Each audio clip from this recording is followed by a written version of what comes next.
Hi, welcome back to Her Restored Spirit podcast. My name is Tammy and I'm your host. My life is somewhat back to normal now. My kids are home from camp. I had, out of all the things, I had about a day and a half um, that I had the house to myself. And it was glorious. It was so nice. And I was asking myself, what's the difference? Why can I get so much done?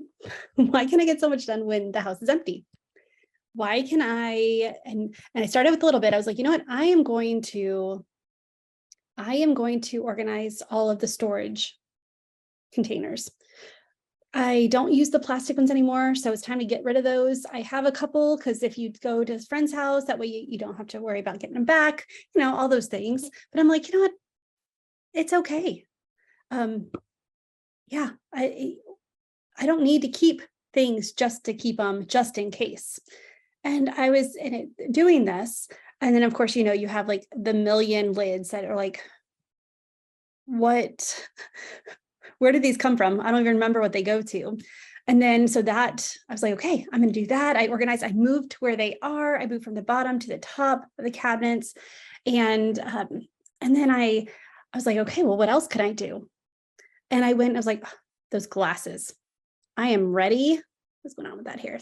I'm ready to like declutter and get rid of some of these glasses, those plastic glasses that like breed at night, or you get them from every like barbecue restaurant or something you go to. They give you this take home glass, which seems great until you have a million of them and they don't stack well. They're big and bulky and they take up space. And there's just something about, like, my kids are older now. Like, I want glass glasses. I want nice glasses.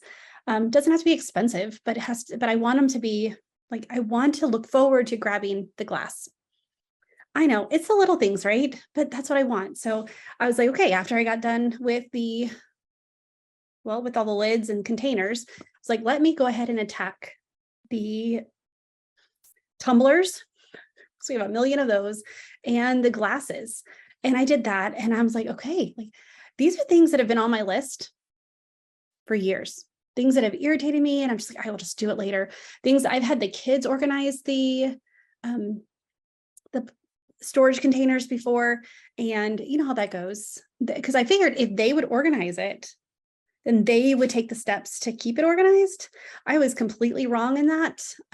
If they organize it, they will complain and they will still continue to just shove it in there wherever until you open it and it falls out on you. Luckily, it was on the bottom, so it falls out on the floor and doesn't break.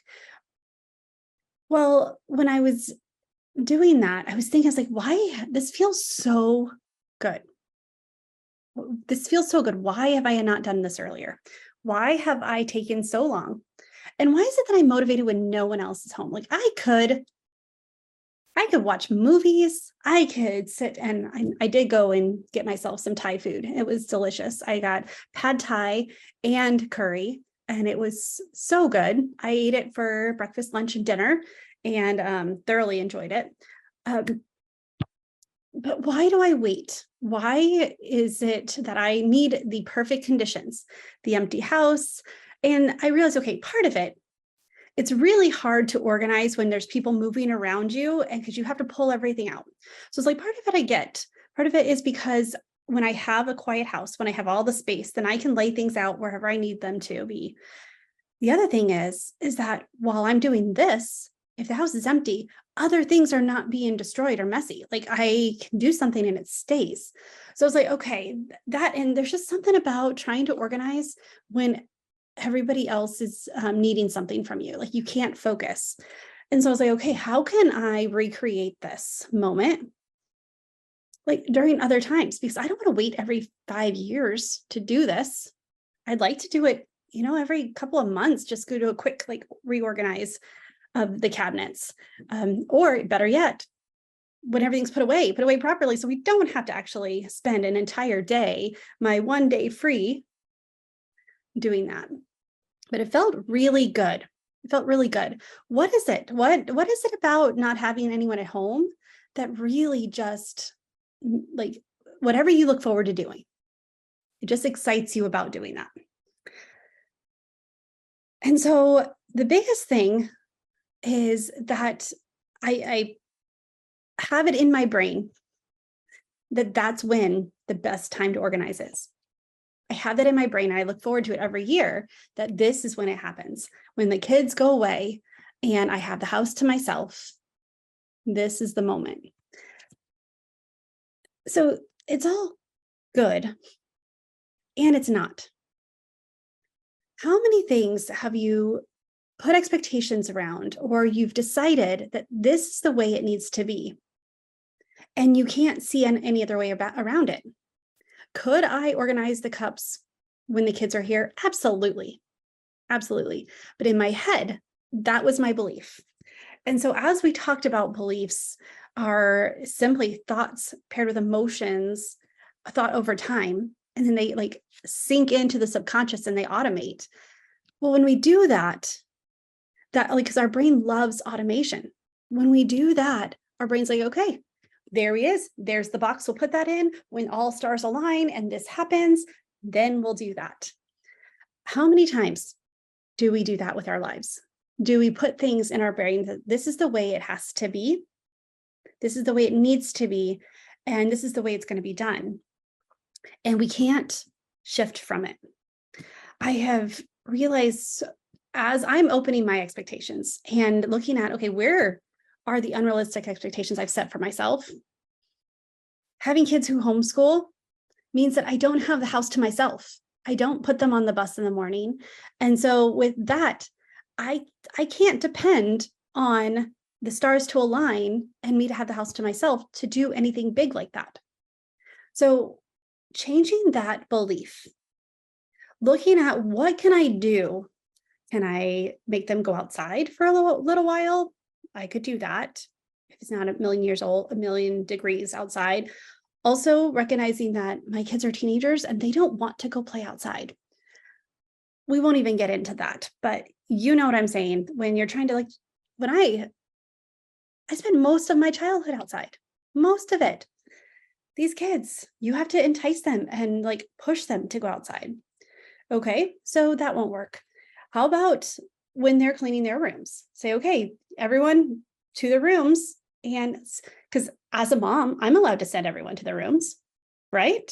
Doesn't matter what for, but if I could, I would. And honestly, if I gave them the choice, hey, we're going to scrub the floors or we're going to all go to your rooms, which would you like? I think they would be upstairs in the room before I finished the statement.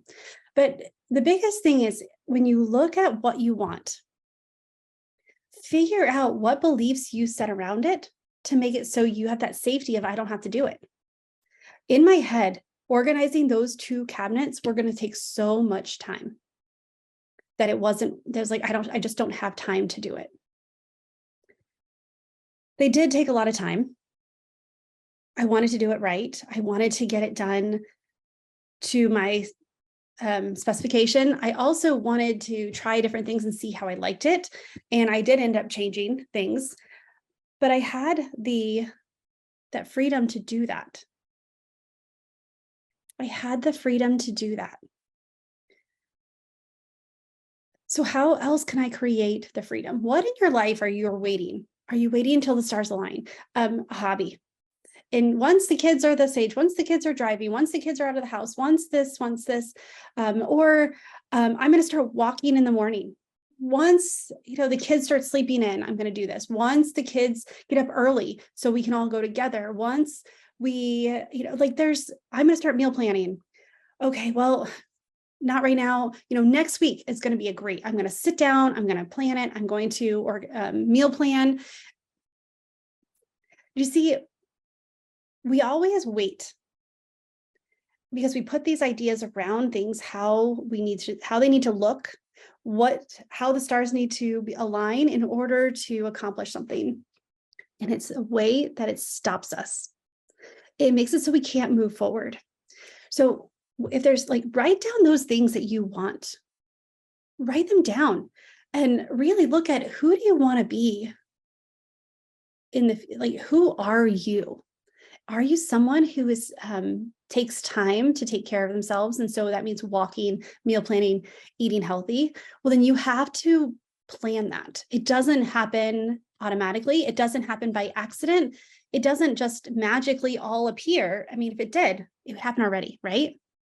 I mean, I need you to think about this is you have a belief around it because if it hasn't happened already, then it means that you have a belief that like something is stopping it.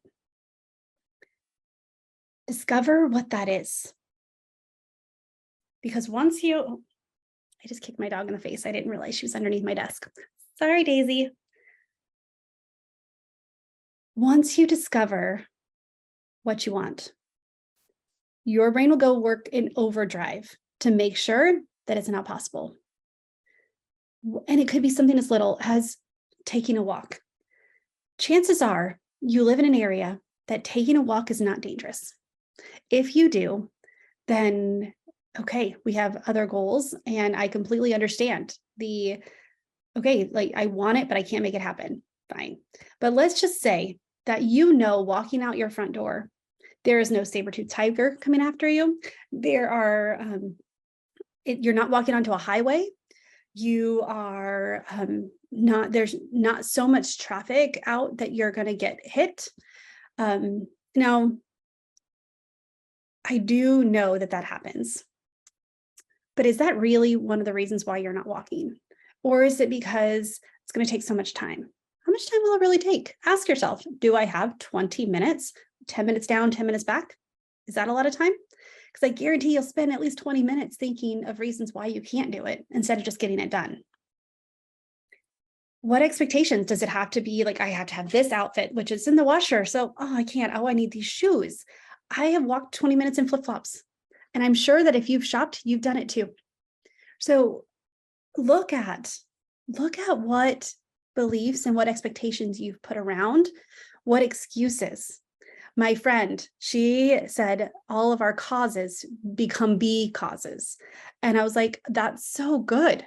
It's so good because we will rationalize and excuse anything. And we can make it sound great.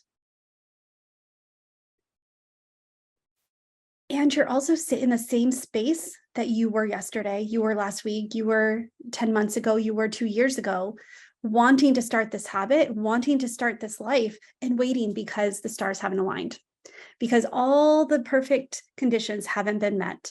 And part of it is you don't even know what those perfect conditions are. By not identifying them, they're elusive and they can shift and change, and you can continue to give yourself excuses. Is that what you want? That's not what I want. It's not good enough for me. That's not good enough for me. So if that's not good enough, then what do I really want? Well, I want to have an organized kitchen.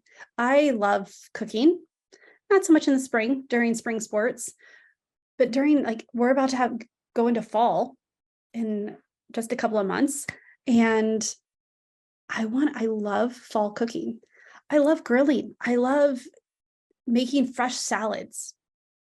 So if I love doing that, why don't I do that more? Why do I still reach for the burritos? Why are we, when we're out, we're like, oh, let me just grab a pizza. It's because I haven't planned what I actually want. Now she's breathing in my face. Daisy, go lay down. So look at what you want.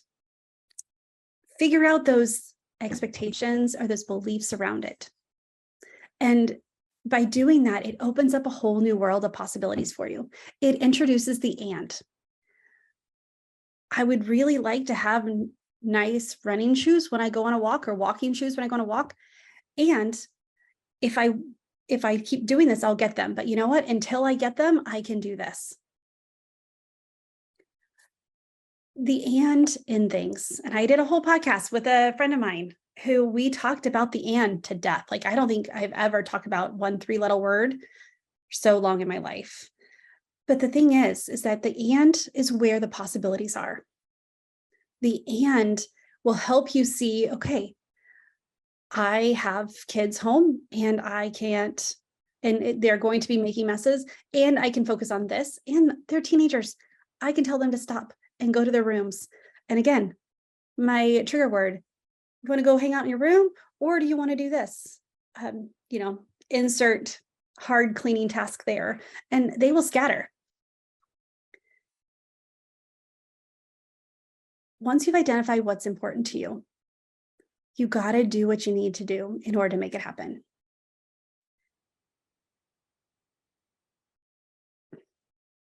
So many times we just say that we want something and we magically want it to happen. Like, I'd love an organized house, but the work it takes to do that, am I willing to put in the work? And finally get to the point when you say, yes, I'm willing to put in the work.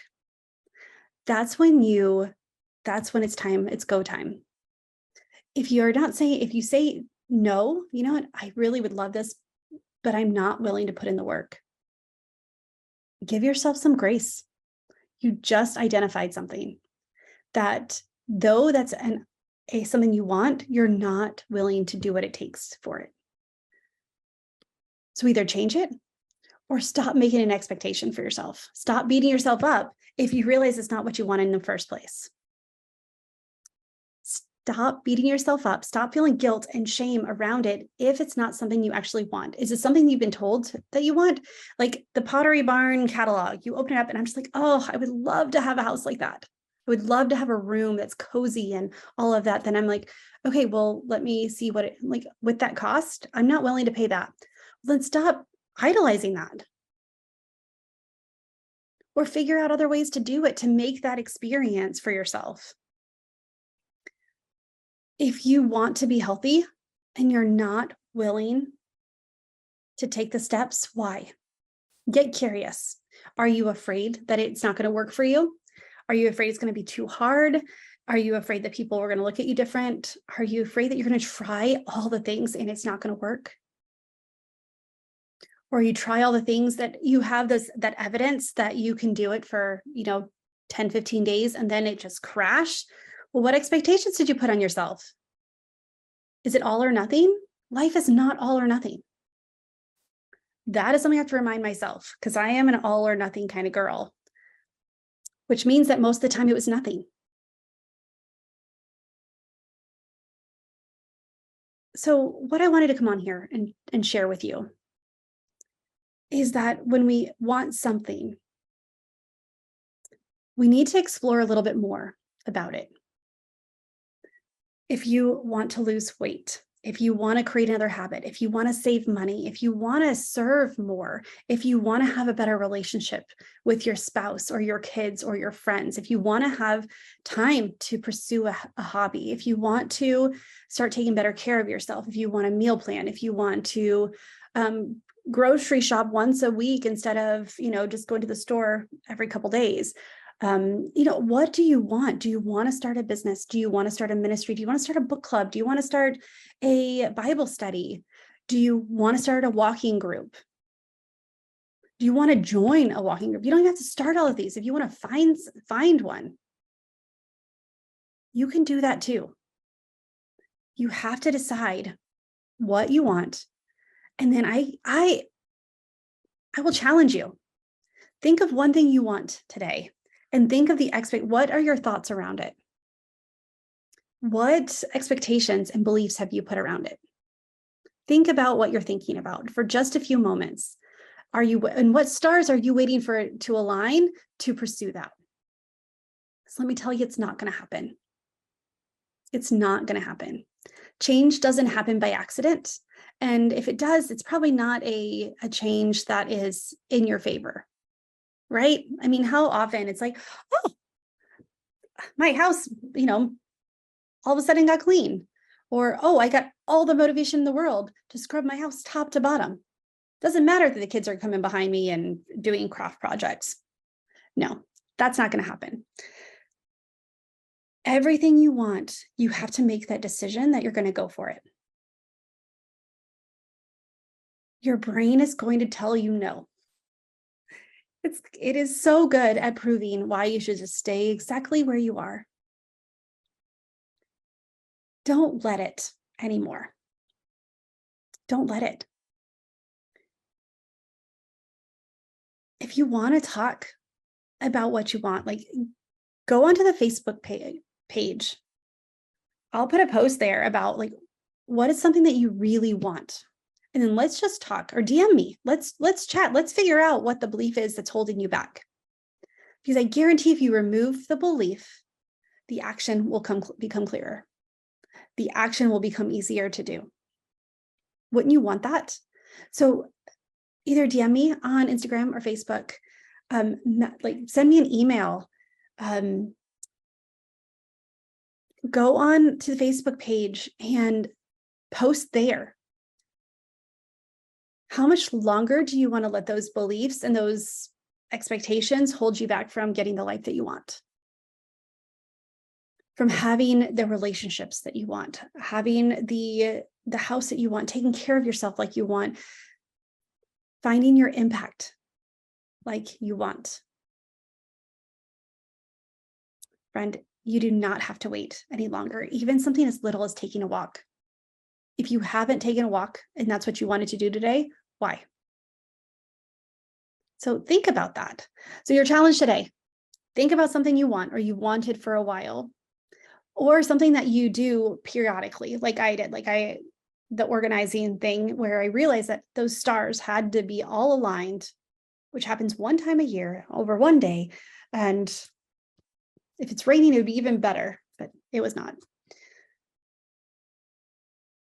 But what can you do to bring in the and, to reduce those expectations, to what is a way that you can remove some of those beliefs and make it happen? Contact me. Let's go deeper with this. If you're ready to go deeper, contact me. Get on the DMs. I promise you it won't be painful. We'll find your personalized next step. Your personalized next step. Don't you want to know, don't you want to know what's coming next for you or what your next step is? Are you tired of being stuck in this cycle of this is what I want, but I can't get it? Oh, this is what I want, but I don't have time. This is what I want, but I'm too busy. This is what I want, but I'm exhausted. This is what I want, but I don't have the resources. This is what I want, but I don't have the skills. All of those are excuses. So contact me and let's chat about this. We just did our monthly workshop on what motivates us. It was really incredible. There's things like, as we were talking, I made a couple connections that even I did not see coming, but it's so important that we understand what we do, who we are, why we're wired the way we are, what beliefs we hold. When we just sit and we learn to listen to our thoughts, we're able to see how God created us. And friend, when we see how God created us, we see why we were created. We see why we're here. We see our next steps and we see the impact that we make, how our purpose and our calling matters. And I know that yours does. I know that the world needs you to know your strengths, to know your impact, because when you do, then you can inspire others as well. And it's a ripple effect. Then we can work together and it's a lot easier. Many hands make light work. Well, it works for the gospel too. It works for, and it doesn't have to be, taking the gospel specifically, but even just going and being around people and using your gifts that God's giving you in a way that helps others. That is the gospel. Love your neighbors. All right. With that, I will close and I can't wait to talk to you next week. But seriously, contact me. Let's go deeper with this. Stop waiting until the time is right to make something happen.